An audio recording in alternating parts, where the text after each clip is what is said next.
Hey everyone, it's CruachanKeith here. Welcome back to my channel. Today we're looking at my thoughts on The Last of Us 2. Let's take a look.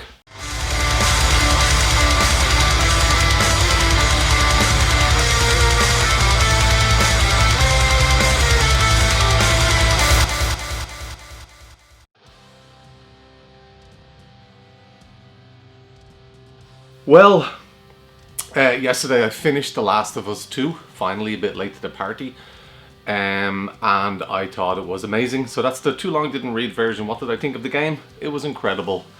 It was the type of game where when I got to the end, I just stared at the credits, trying to process what I've just been through.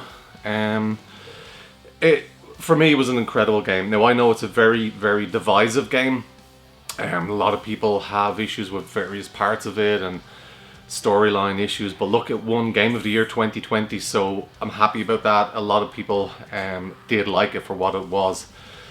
So let's talk about The Last of Us 1. The first part, I thought it was an incredible game. I didn't play it on PlayStation 3, I played it on the PS4 Pro, so it was the first game I played on the PS4 Pro, so graphically it was all updated, and it was my first game on the PS4. I loved it. I thought the storytelling was amazing. The gameplay was incredible. And I've never been a fan of third-person games. I used to avoid... I've never played Tomb Raider. Well, I have here and there, but I avoided Tomb Raider, wasn't caught up in the craze because I hated third-person games. I was always first-person or strategy, whatever. This is the game that made me snap out of it and realize, wow, there's a lot to be enjoyed with a third-person game. So yeah, Last of Us enjoyed it. The ending, very controversial. I'm glad they went that way and it made you think like, are these the good guys or the bad guys or whatever. But yeah, it was brilliant. The Last of Us 2, a lot of controversy about it. One thing I'm going to say straight away, I loved the same-sex relationship in it.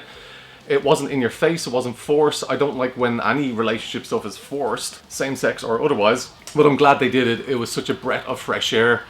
And I thought it was brilliant, but I did see there was a lot of negative fallout over that, which is bad. Like, if you have a problem with that, well, you're a bad person. I obviously have no problem with it. I thought it was brilliant. So, got that out of the way. I'm very happy about that. The gameplay was astounding. I've never played a game that built tension in the way that The Last of Us 2 builds tension. It's amazing the way you're rationing your bullets. You're so aware of what's around you, where you can scavenge bits and pieces, how many bullets in this gun versus what I'm seeing out there in the environment when you're in listen mode. Gameplay incredible, not open world at all. No, I came into The Last of Us 2 having played God of War, and I did not enjoy that game at all. I thought it was very restrictive. The kind of gameplay area was very small. You know, you go through different worlds, but it's kind of the same area. So then I went into The Last of Us 2, so The Last of Us 2 was just more open than God of War, but ultimately it's a very linear type of game. I still enjoyed it. I love linear games. I love Call of Duty games, but they're more action-based.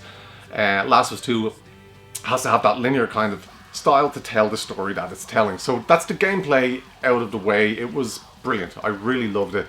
The story mechanic, so I loved it. I loved how it all went. Now that could have been as a result of, I knew that Joel died at some point in the game, probably early on. I knew that going into it, so I didn't get to experience that big shock moment when Abby kills me. You're like, what?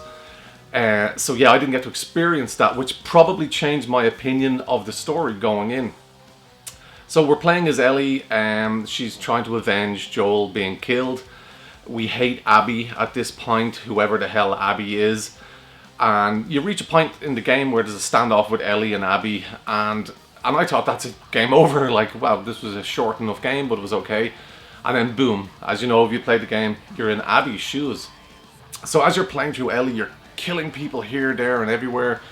Faceless bad guys. I mean, they have names. Actually, that's a great thing. Even the people that aren't part of the story, like you'll pick off somebody in the distance and they'll see them drop and they'll be like, oh, Michael! Or whatever, you know, they all have names. But anyway, yeah, so we're playing through as Ellie, we're killing off these people, parts of Abby's gang, they're all bad guys. And then that transition comes and then boom, the game kind of resets and you're playing as Abby. A lot of people hated that, I get that. I didn't mind it too much. But you're playing as Abby, you're going through the same, it resets back a few days, so you're going through the same period of time as Ellie, but you're meeting all these characters that Ellie has just killed, and you're seeing their side of the story. You're seeing they are human, they have hopes and dreams. I remember thinking back to, holy crap, when I was Ellie and I was murdering days and like, I'm here, yeah, take that, you bitch. And now I'm like, oh my god, I know what happens to her. The pregnant woman, May, I can't remember her name. That was horrific. But yeah, so that kind of split that came where you're playing as Abby was controversial. I didn't mind it. I did like Abby as the game went on.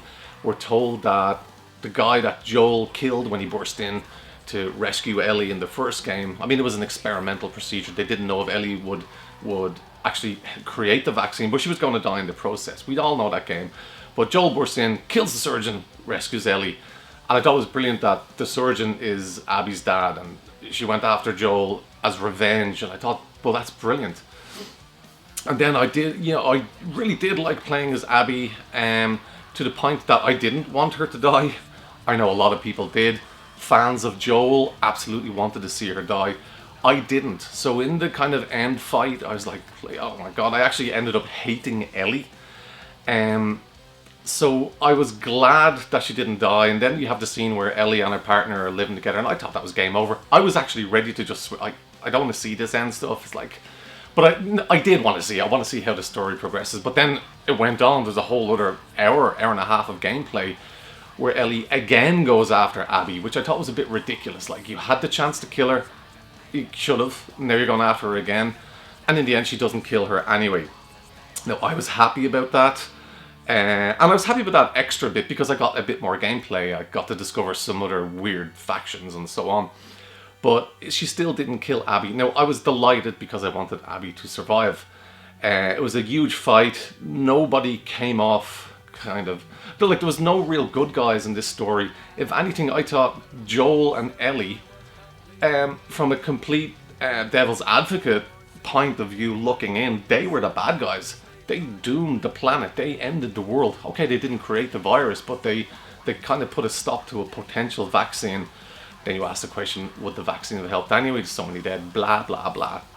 But yet, ultimately, they could be seen as the bad guys. Ellie's literally a serial killer, a mass murderer.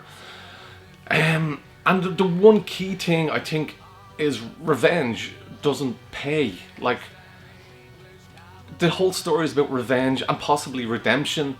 So Ellie was so fixated on getting Abby and killing her, and she didn't do that. She loses everything in the process. Her partner, she loses her 2 fingers. She can't even play the guitar, and that was shown so much throughout the game. There was a really beautiful scene that a lot of people probably didn't notice in the theater when Ellie finds a guitar and she's playing the Aha song, Take On Me. Take on. That was absolutely beautiful. Really shows how Joel showing her the guitar became an important part of her life, and now because of her fixation on revenge, she can't do that anymore. There's a great scene where she picks up the guitar with just the 2 fingers and she can't. She's lost everything. The house is empty. It's all gone. Abby's still alive, and the game ends there. I thought it was fantastic. Absolutely fantastic. I knew the ending was going to be divisive, and I thought it because one of them were going to die. I actually thought both of them would die. You know, that kind of cliche, they each kill each other at the same time, they drop dead. I'm glad they're both still alive.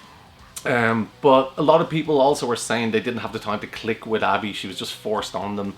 The game came to a stop mid-game. They start again. They lose all their stats, all the stuff they built up. I get that. Absolutely understand that. It still didn't stop my enjoyment.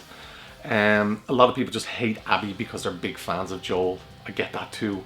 I was a fan of Joel, but as I said at the beginning, I knew he was going to die early on, so I was prepared for that. So they're my quick thoughts on the game itself.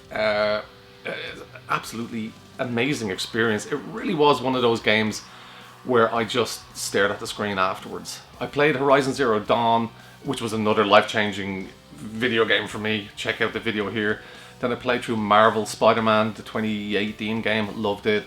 Played through Titanfall 2, played through God of War, and then on to this. And again, here I am doing another video because it was just such an amazing experience.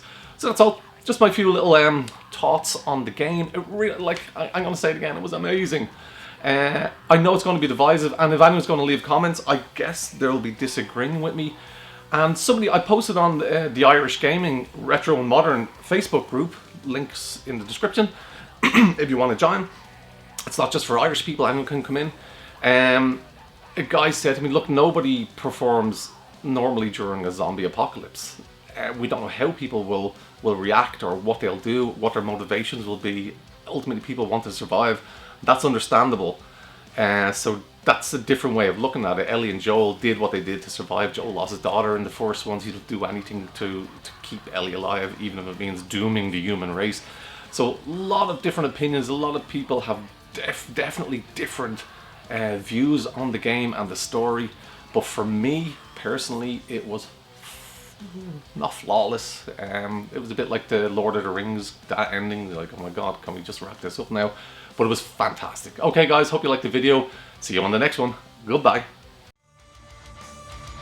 If you like that video and if you like what I do on the channel, please leave a like and please subscribe because it helps very much. Thank you.